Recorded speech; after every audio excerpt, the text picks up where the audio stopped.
Hello, everybody. I'm Grandmaster Joel Benjamin. Welcome to a special bonus video on the World Senior Team Championship. The U.S. team made a successful journey to Dresden, Germany, and scooped up the gold medals in the 50-plus division. For a lot of the players, it was about getting the old gang back together. In my long chess career, nothing has provided me with more pride and pleasure than representing my country in Olympic events. Hunkering down in the proverbial trenches with my grandmaster colleagues, who, if they weren't already, became close friends. Some of the main elements of the old U.S. teams could not be there. Yasser Seirawan and Boris Gulko, having gone too long without playing a rated game, were deemed apparently no longer alive by the USCF and not invited. I think that rule should be changed. Larry Christensen and Nick DeFermian, two of my dearest friends, declined for family reasons. And Gregory Kaidanov could not play due to a scheduling conflict. But we had Alexander Shabalov, Alex Yermolinsky, and myself to represent the old team core. We were joined by Sergei Kudrin and first-time U.S. representative Jan Elvest, who came to the U.S. from Estonia. The first four mentioned all played on the 1994 team in Moscow that narrowly missed a bronze medal. Shaba and Yermo drove a rental car to Dresden, so we were able to go out for nice meals and do an appropriate amount of sightseeing. This all contributed to excellent team chemistry.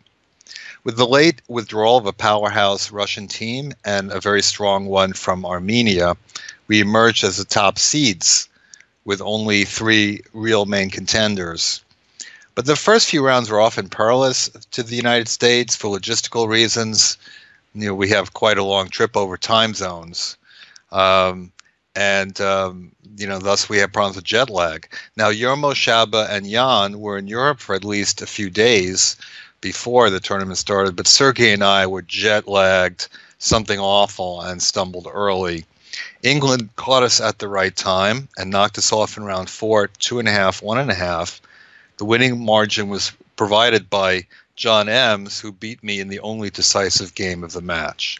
All right, let's take a look at that. Ems is playing white, and of course he has the advantage of being barely legal, only 50 years old. Well, I'm 54, so he's got a few years on me. And he really kind of out-prepared me in the opening because I was ready for d4, but this knight a3 I really didn't know anything about. And I thought, okay, I get my bishop out. I just played a lot of natural moves. But when I got to this position, I didn't like it so much and probably didn't play the best move.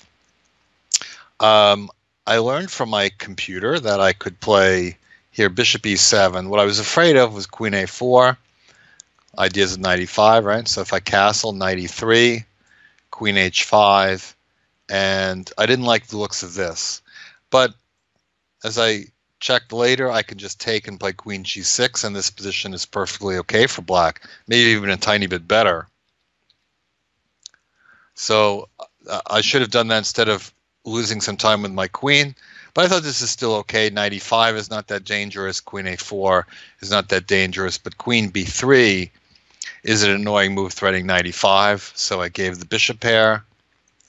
And now I thought white is going to play bishop f4 next, so I wanted to take that square away. But I missed this very annoying move, bishop g5, and this gave me lots of problems. If I chase it, it'll come to h4 and g3. Let's be very effective there. So what should I do? Probably rook b8, something like rook b8, a4, and then I think I can play bishop e7. This is what I had to do. But I played rook c8. I was really thinking about defending that pawn on c5. He castled, and I don't know what went wrong here. I thought, maybe my plan was to play b6. I was a little disoriented. I played bishop e7, and then I remembered that if I take with any of the pieces, he's going to hit me with queen takes b7. He has a tactic, and he wins the pawn. So I took with the king, but this is about the worst possible way to do things because he plays queen a3 much stronger than bishop takes d5. I mean, he can play bishop takes d5, pawn takes, check, king f6, and black may live here. but queen a3 is just deadly, and I can play b6, but the problem is he hits me with this pin d4, and I could try to defend it, but basically the more defensive move I make, I think the more the position is going to totally collapse. So I decided to just chuck the c5 pawn, try to do some damage control. Of course, my king is running around. Rook e1. I thought that maybe he should have played knight e3 or to try to keep the queen. Okay, so I managed to chase the queen away, at least. But now I should just play something like g6 and just be content to play a pawn down, probably losing, but sometimes you can get luckier later on. Knight f4 actually just made things worse, because after rook d1, queen e7, I totally missed this move, queen a4, which not only threatens to take the knight, but also threatens things like knight e5 with the queen hitting the knight. So the only thing I could do is go back, but now my king is in a very precarious position. And now the only way to stay in the game, even for a few moves, is to play queen c5, takes, and rook takes, check, g5. But it cost me another pawn. So now I'm down 2 pawns. And okay, John has played a very good game to this point, and he played a very good game at the end. But here, in the time scramble, he did not do the best with the position. I don't think rook to e1 was the best move, maybe just d4.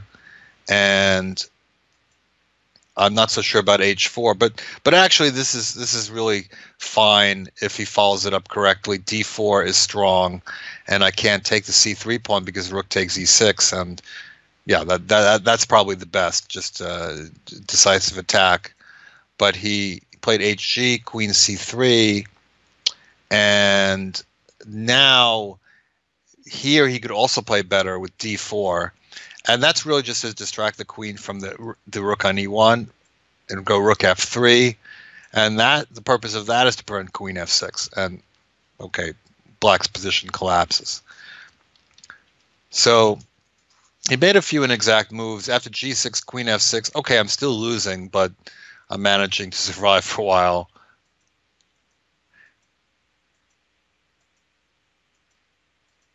Okay, so now if I take the pawn rook c1, I lose a rook, so I have to get the queen off of the pin. And now, as playing this move, I hesitated with my king, noticing that rook takes e6 clobbers me because I can't take with a pawn. My queen hangs, and if king takes, easy win in the queen ending. He didn't play it. I think he missed it. But his move rook b1 is also pretty strong. He's trying to take the pawn on b6. And I didn't want to play queen f6 because I thought just g3 is crushing, and then he takes my pawn. But then I could play queen e7, offer a trade of queens. This would give me some chances, rook ending only 1 pawn down. What I played was hopeless. Queen g5, he takes f7, and his queen is in perfect position in this queen ending, because if I keep checking, he can come up, and I run out of checks.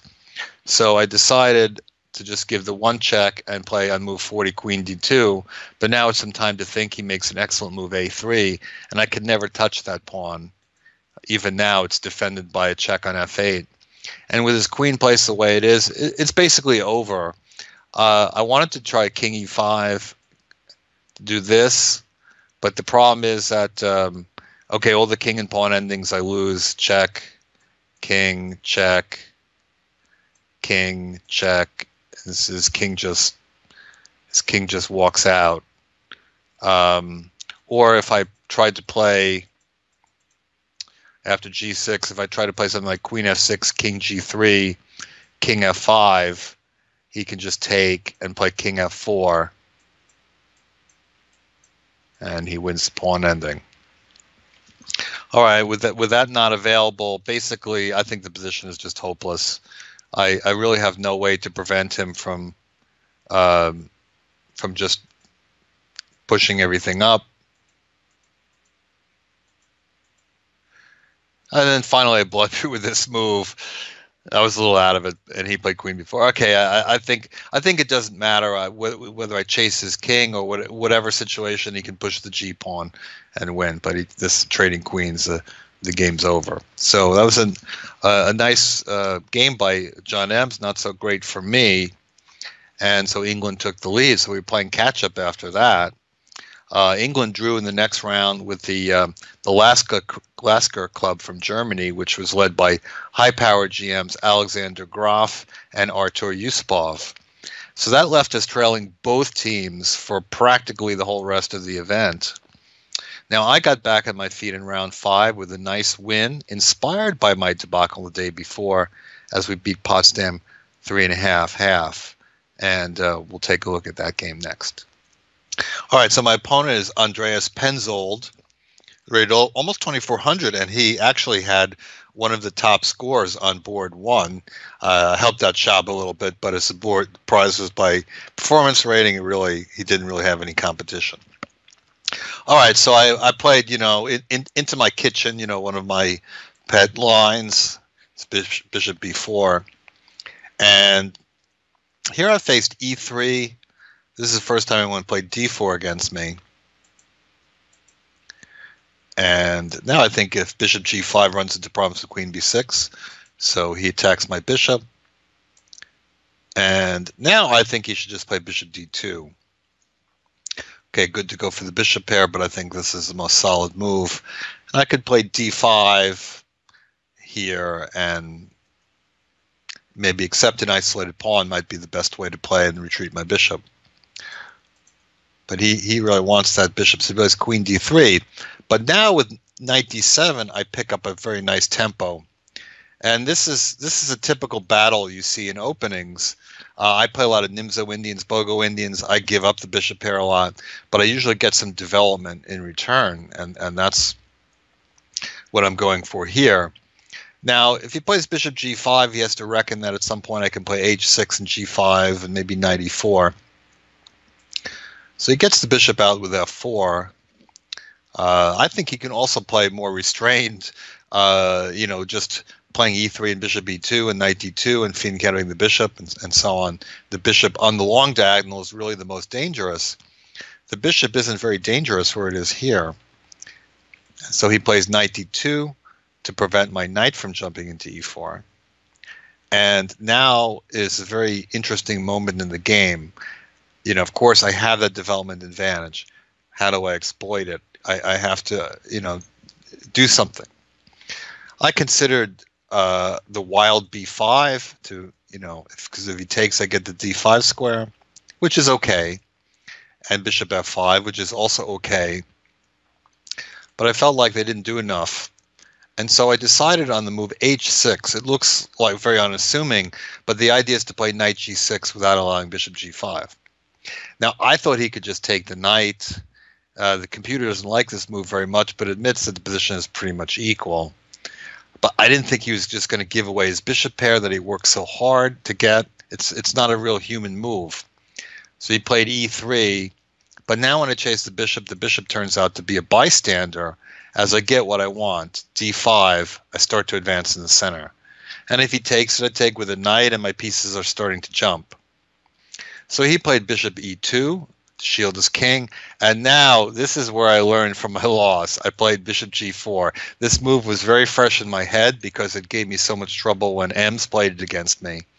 And the idea is that if takes D4 is very strong, queen moves, and here I would just take on E3. Actually here, Queen D3 I think is a blunder. I'm going to win a lot of material like queen here. This is double check, and I pick up some pieces. But basically this D4 move is very, very strong. So relatively best is probably F3, Bishop F5, and now not Bishop F2 because of D4, and when he takes this, the F4 square is opened up. But he could play instead King F2, and the engine says it's close to equal, but obviously I've developed some momentum, and I'm in good shape to win the game. He tried to play to block with queen d4, and he succeeded in preventing me from playing c5. But meanwhile, everything else happened for me. Queen a5, I think that's the best way to go. Get my queen active on that side. And so he prevents me from playing c5 forever with this move. But now he's got all these very open light squares. And after the move knight e4, I'm in position to bust open the center, f5, and the game is basically over. He tries f3. And here I saw f4 was probably a strong move, and I thought takes, takes, takes. And here I said, okay, d e4, queen c4, I don't want to do that. But it's only after I had made my move that I realized I have knight e5. And this is pretty strong because basically he can't really stop knight d3. Rook c3, then I can take on e4. So it's, it's pretty much a disaster for white after knight e5. But the move I played is also crushing knight g4, getting ready to play f4. And if he plays king f2, I can play knight e6, and queen goes away. And then my idea was to play d4, and he can't take it because f4 traps his bishop. Although the computer points out that f4 is also crushing because I'm threatening to come into e2, g2 is vulnerable, and I'm also threatening knight d3, and it's just a perfect storm of threats, and white can resign. So he tried to get the bishop out of the way of f4, but now I jump in with the knight to f4 with a big threat on e2, also threat on d3, and there's just no way to stop it without giving up lots of material. So 26 moves, it was all over. A nice clean win for me, making me feel better after the day before. And we started our comeback. Now we got a big test in round 6 against the second seed Germany 1, who fielded 3 grandmasters and an IM against us. Now we rose to the occasion and triumphed 3.5. I won a reunion game from 30 years ago. And we're going to take a look at that one next. All right, so my opponent is Uwe Bunch, and I played him in Lugano 1988, 30 years ago. And in fact, we both had similar ratings, slightly higher than I was, I think, 2565, and he's 2575. These were actually monster ratings in 1988. I think he would have been in the top 40, and I was probably in the top 50. So our ratings, these ratings for 2018 are not that special, but I knew him to be a strong player.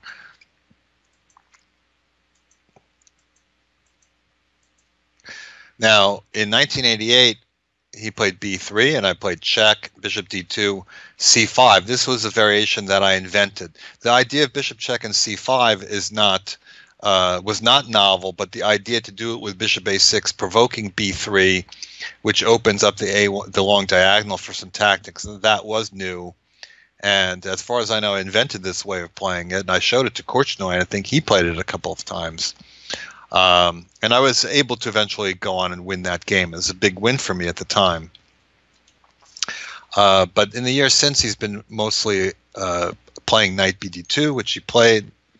And here in previous games, I played bishop b4, queen c2, bishop b7, bishop g2, bishop e4, this type of thing.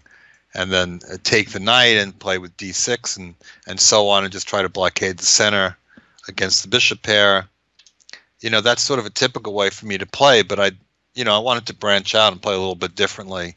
And I guess there's something to be said in the playing for the team to play in the most familiar way possible. But also I like to learn and do new things. And I thought that this system, playing with d5 and going for hanging pawns, is effective against the knight on d2. All right, so he took. And I didn't really know knight e5. I was kind of playing on my own now. Apparently nobody took on c5 before. That's new.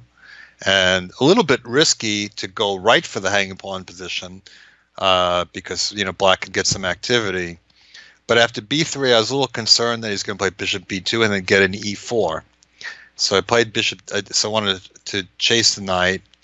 And my idea was to play queen e7. But when I got here, I realized, oh no, e4, the move I'm trying to prevent, is even stronger. Because if I take the knight, e takes d5, it's just a total crush. I can't do that. But much better is rook e8. And now he could play knight ec4. And bishop f8 would be bad because he'd take my knight and play knight a5. That would be strong. But I could go to e7, or more likely I'd go here just because e7 seems like that's where I just came from.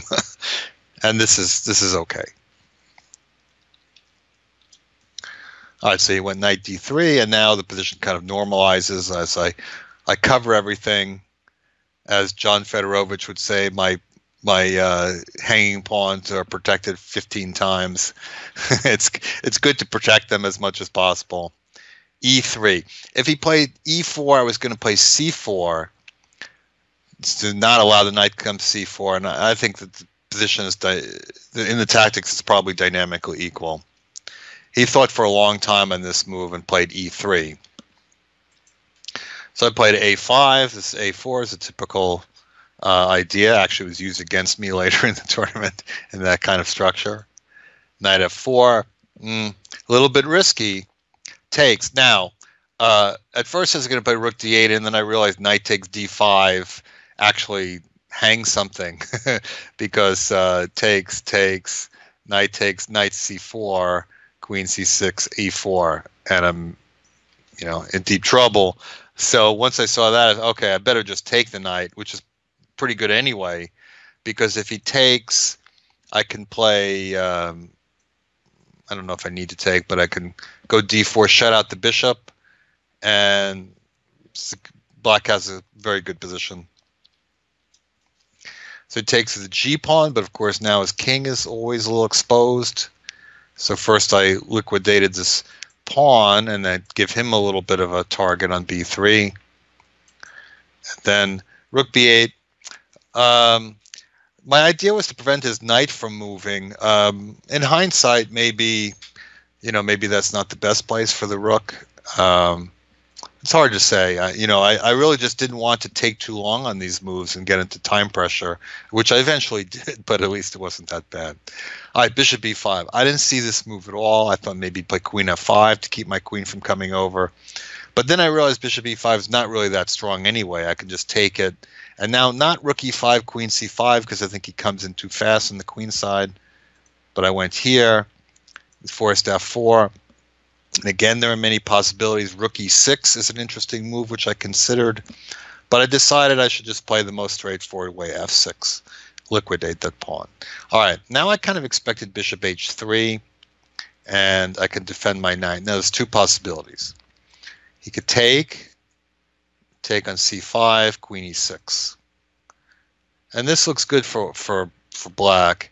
He doesn't want me to play d4, open up the bishop, but then I can check, takes, queen h5. And black has a little bit of an initiative here. And the other possibility is bishop h3, rook bd8, e6, and here I was just going to sacrifice the exchange. And I was pretty sure that black has sufficient compensation because the white king is very open, open the g file, open the diagonal, and black, has a pawn for the exchange as well. I thought that doesn't have a lot of risk for black. But he again hit me with a move I didn't see, queen d3. Unfortunately, it's okay, but it's not that strong. So I just took it. I thought if I defended with my queen, maybe he would go e4. I didn't really like that. I thought he was positioned for that move, so I decided to take. I played just a very solid continuation, and this is like a smart thing in team events because I looked to both sides. Yermo was holding comfortably on board 4. He ended up drawing, and Elvest, the two white players, Elvest and Elvest was clearly better. And I don't know if Shaba was clearly better at this point, but I have enormous confidence in Shaba that he's going to win. against a lower rated grandmaster, even a grandmaster, but somebody stronger than, and he also won. So I went into this ending, and I knew that really no risk for black. Here I thought he should have played rook f1 instead of e4 to maybe try to use the e4 square for his knight. So in this position, I'm just a little more comfortable.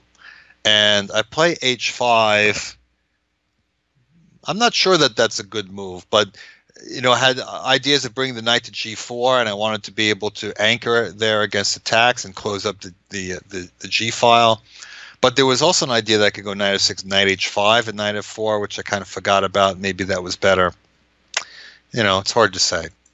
He plays h4, and this sets up a lot of mating nets. Like if he can get his rook to the back rank and his knight in, there's some mates, but of course it weakens him. I don't think on the whole it's that good a move. But now I started to get low on time, and I couldn't see anything better than this. But after rook takes c5, I didn't see how I could win this position.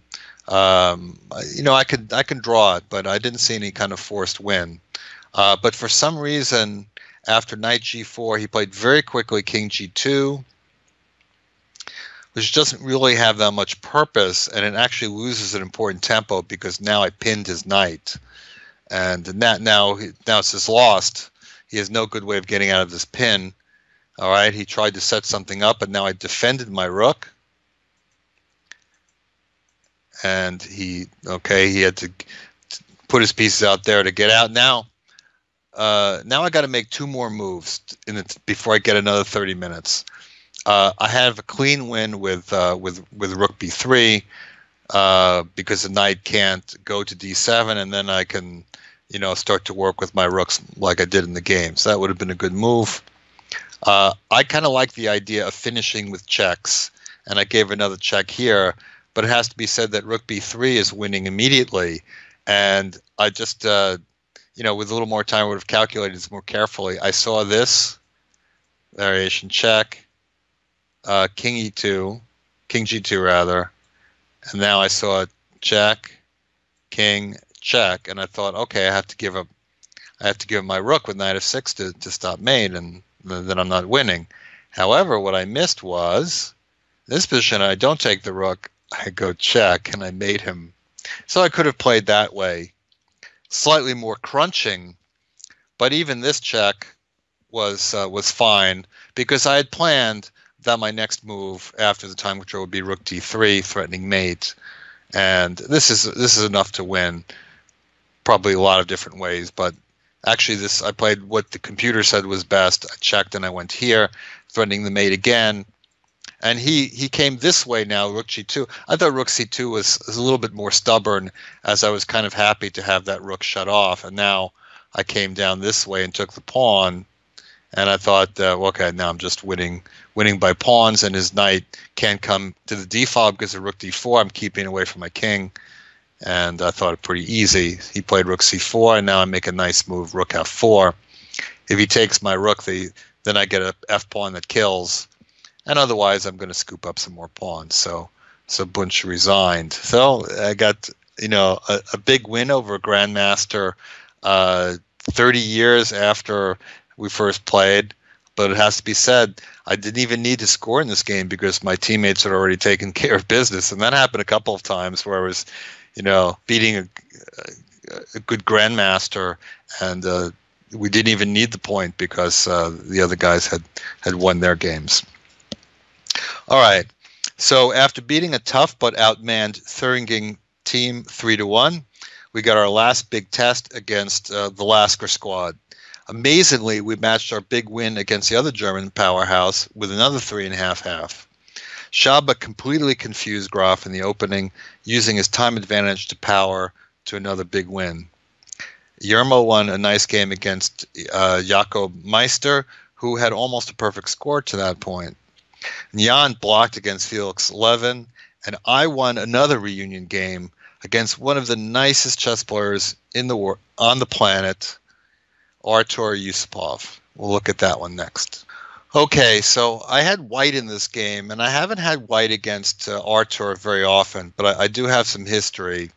We played for the first time in 1981 in the World Student Team Championship, Board 3, the U.S. against the Soviet Union or USSR. You know, that's how it was in those days. And I played him again in the '83 student team, and again in the '88 Olympiad. So at a time when you very rarely played a Soviet grandmaster, I played all these games against Artur. And Artur did travel more than most players. I mean, he did make it to number 3 in the world. And I played him a bunch of games. By 1994, I think I had played him something like 5 times, and not so much after that. But now, 37 years after the first game, we're playing in yet another Olympiad, 4th time. And we've played in junior Olympiads, we've played in senior Olympiads, regular Olympiads, just about everything.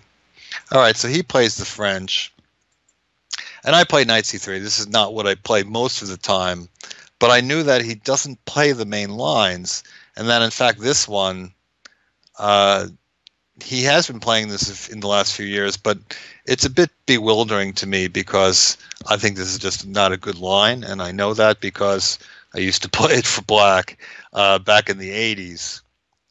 All right, he plays a5, which is a move that a lot of people do. But I think that black has to play this way, bishop e6 and bishop b5. I think he has to force the bishops off the board. If he waits one more move, c3, no more trade.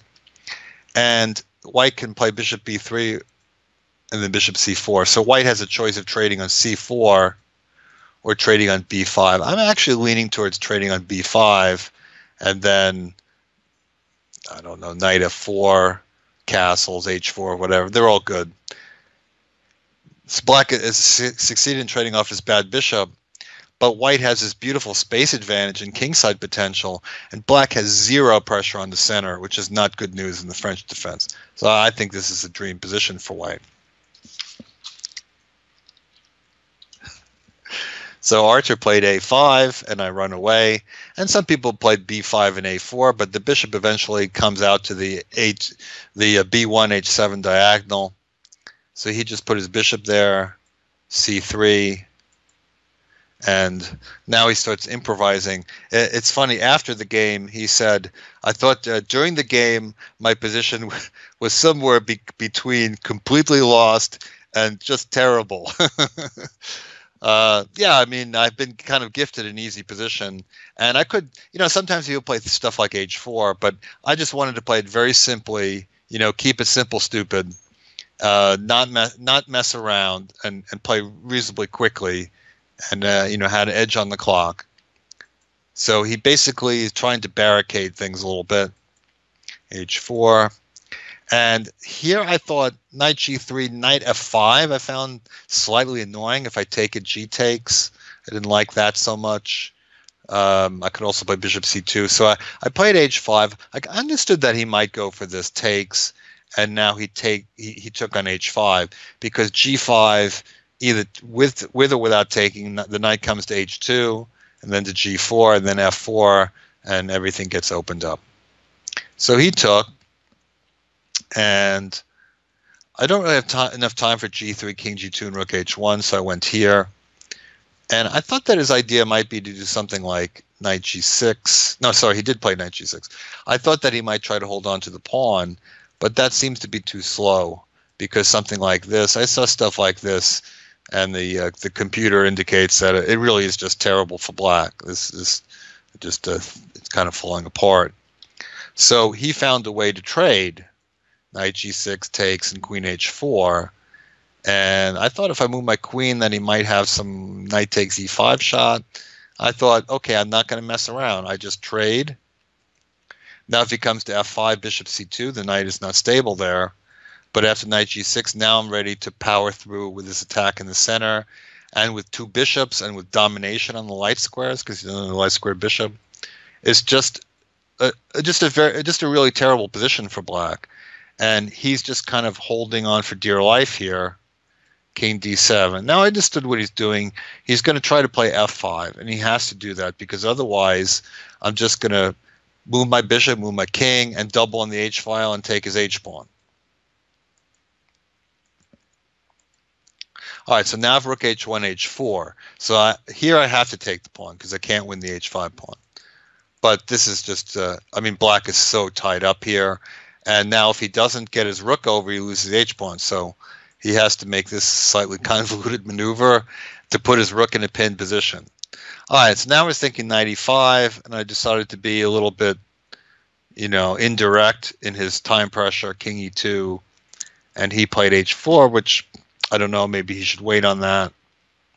I could just play g4, but I know I just decided that I wanted to force things, takes. Actually, I'm not threatening bishop g5 here, because say black makes a random move, because bishop g5 takes,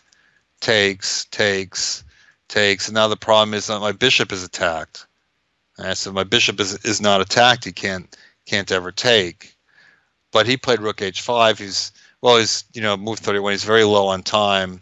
Eventually, I'm going to get a little low on time too. Rook f3. I could play bishop g5 straight off, but I'm just kind of overprotecting things a little bit. And he plays h3. Perhaps missing the strength of this because I'm going to kick his rook off the file after h2, bishop f6.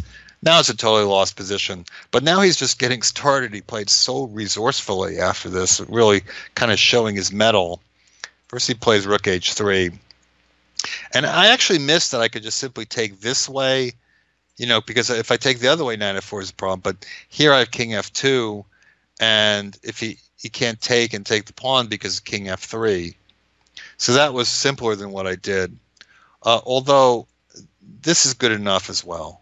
Rook g3, and now I start thinking, let me just get to the time control and just defend my pawn. I can come forward later. And now he tries to break open there, but it's not really going to help him much to break. So he changes his mind and decides to close things up. Now my first thought was to play bishop g5, and I think that probably powers through in the king side.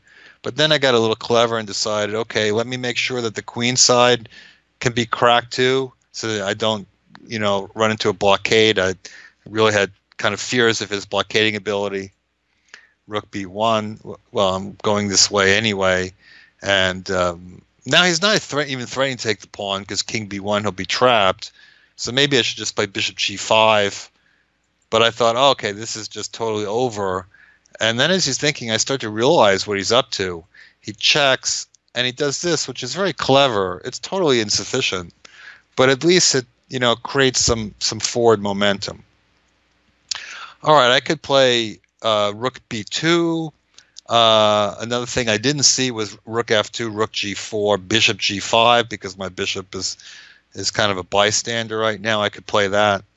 But I think my idea wasn't bad. I played rook e1 with the idea that if rook takes g4, I force the rook off the board. And I think without a rook, he just doesn't have enough counterplay.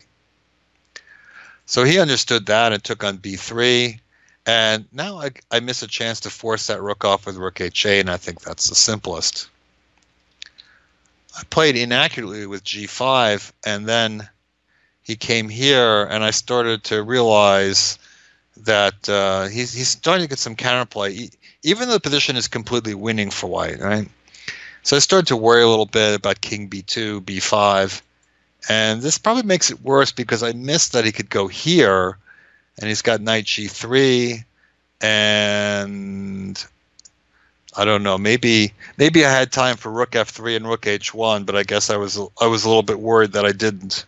Yeah, I guess looking at it now, I could have done that, but I thought, okay, I better just get this off the board. I was starting to play a little nervously and, starting to get a little short of time. Of course, there's 30-second increment, which, keeps you going. But here I basically stabilized everything by getting both rooks over there. And now I come in on the b file, and I'm getting ready to play rook g8 and queen the g pawn. So he takes a shot with rook h7, takes. But I'm too fast here. If he checks, knight d4, knight d2 check. Now I'm threatening rook c5 mate. He could play a little bit more clever, maybe with knight f4. But I think here bishop d8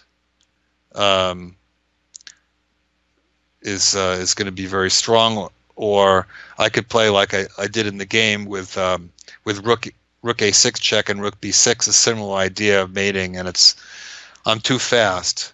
I think he should have played it. I think, sometimes a strong player like Artur, he sees what's wrong with the moves, and then he tries to just kind of hold on longer. But I think, he should have played the more desperate move, rook h3.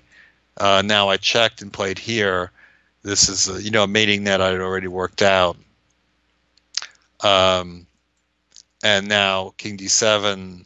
I could probably play bishop d8 right away, but I thought this was simpler, because if rook c7, I just take and play rook g8, and if king c6, bishop d8, that sets up unstoppable mate. So he resigned after rook b7 check. So yeah, I mean, it's really a big win. As I said, 37 years after I beat him as a 17-year-old. So I beat Yusupov before he was Yusupov, and I beat him after he was Yusupov, but still they're great wins. Artur was incredibly gracious after the game, smiling and laughing like people do when they win or draw a game. He's just such a great guy, such a class act. And, I wish more chess players were like that. In recent years, I've seen him from time to time because he sometimes does camps in New Jersey, and I often, teach the same camp. Well, actually, I think it was 2 years ago. We did a Grandmaster camp together, and I would have liked to actually been in his classes instead of busy teaching mine to see what he had to say.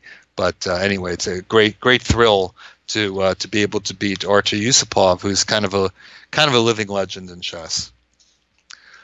So, for the first time, a path to the gold medals was in sight. We'd taken over second place, and even though the scrappy English team held on to first place, Germany 1 had finally rose up high enough after losing to Lasker and our team to play them. So we took on Canada, unsponsored by their federation, thus not sending all the best players. But they're still pretty scrappy, tough team. They played a good tournament. We played without Yermo, who had to leave the event early. We knew this was going to happen. We were going to play with the other 4 players. We had made our plans accordingly. But Yermo had already made his mark, 6 out of 7, which was good for the top prize on board 4. All right, in the match, Jan and I drew on boards 2 and 3. He against Ian Finley and I against Victor Plotkin. Sergey, who was disappointed with draws in his first 4 games, finally got that win, put up his first win against Michael Barron, and it's not only a big point for us, but certainly ended the tournament on a high note for him. Meanwhile, what can I say about Szabo? The man was a total machine in Dresden. Of course, at age 50, he is also barely legal and in good physical condition, but he was just off the charts here. He had 7.5 out of 8 on board 1, only blemished by a draw with John Spielman. His performance rating was 28-19, more than 200 points above anyone else in the event. Some of the board prize winners actually lost rating points in the event. I actually only outperformed my rating by a few points. It was good enough. Let's see how Szabo finished strong against the former Welshman David Cummings. Let's look at that one next. All right, so they play into a Taimanov, which is, well, the defense that I played mostly for black, but I think these days I would not risk it against Szabo. I think this is a pretty good system for white, maybe a little underrated. First thought might be, oh, is he hanging this pawn on f4? But I've looked at this position. It's not a good pawn to take, as white gets immediately an awful lot of play in the f-file. There have been some games, but it's not worth it. So bishop b7, and now knight b3. Szabo played this right away. And, you know, one strong point for him is that he's always just so well prepared. And it's it's not just about like knowing everything. There's a lot out there to know, but just making it a decision, making up your mind before the game. Okay, I'm going to go for this line, and just going for it without any hesitation, and saving your time for later. Still, I think that black shouldn't be too bad in this position because I've played similar type positions for black with an extra tempo. Sorry, with one less tempo, because very often black is pushing the knight to b3 with an early queen b6, and here white did it voluntarily, so black shouldn't be too bad, but it doesn't matter. Shaba always gets something going. All right, so Cummings decided to eliminate this bishop, which is a common idea. And so prepares for the open c file. Also a3 is possible. Takes, and this is actually, I believe, a new move that black has played here, either rook c8 or castles. It's, it can be similar, but he took it right away. And white tried to improve on matters by dispensing with the move a3 and going knight a5 right away. And after castles, this f5 is kind of an awkward move. White is already threatening to win the pawn on e6. All right, if black plays e5, takes, bishop g5 is not so strong because after b4 takes, black can take on c3, and it's good enough for equality. But white doesn't have to go there right away.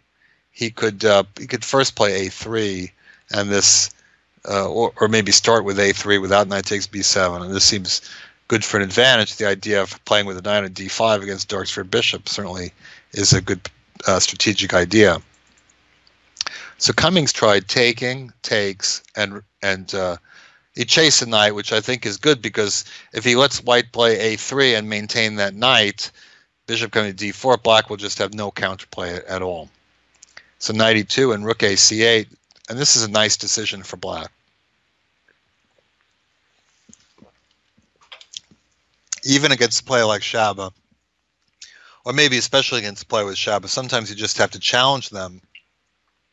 And so Cummings says, okay, rook takes f6 is maybe not really such a threat, because after takes, black can play bishop b2, and white has two pieces for rook, but black is maybe not doing too badly in the end game. Usually in the middle game, the two pieces will kill you, but taking a pawn here, it's not so clear. Computer says it's close to equal. But that's Shaba. He doesn't jump at things like that. He's very patient. And so he just moved the rook to protect the knight. I mean, I suppose that's why he went to e1. And because he really wants to put the bishop on d4. All right, so now he's really loading up for the attack. And now I think he could have charged ahead with e6. I'm sure he considered it. And I don't know what he didn't like about it. If knight takes e6, white has a strong move. Rook h5, because the knight is pinned, and it really isn't any good way to defend against rook takes h7. So black is better off taking with the pawn. And now white has a choice. He can actually play rook h5, rook f4, rook h7, and this seems to work for white.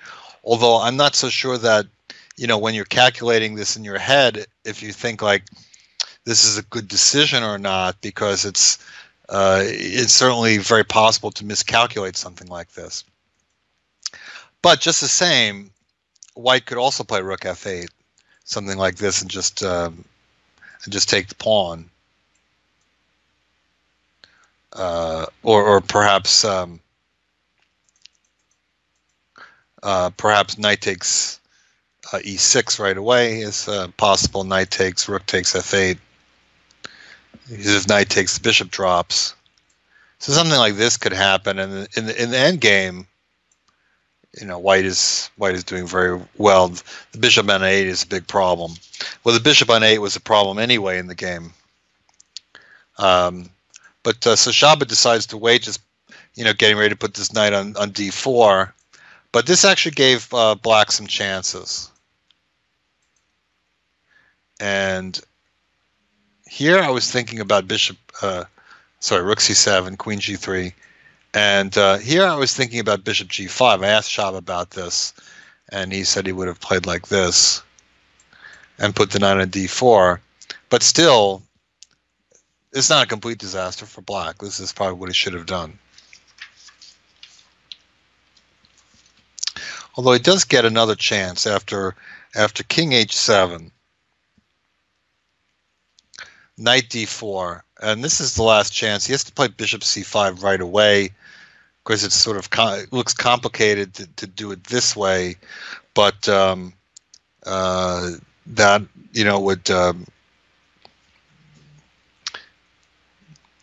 would give him a better position than he got by taking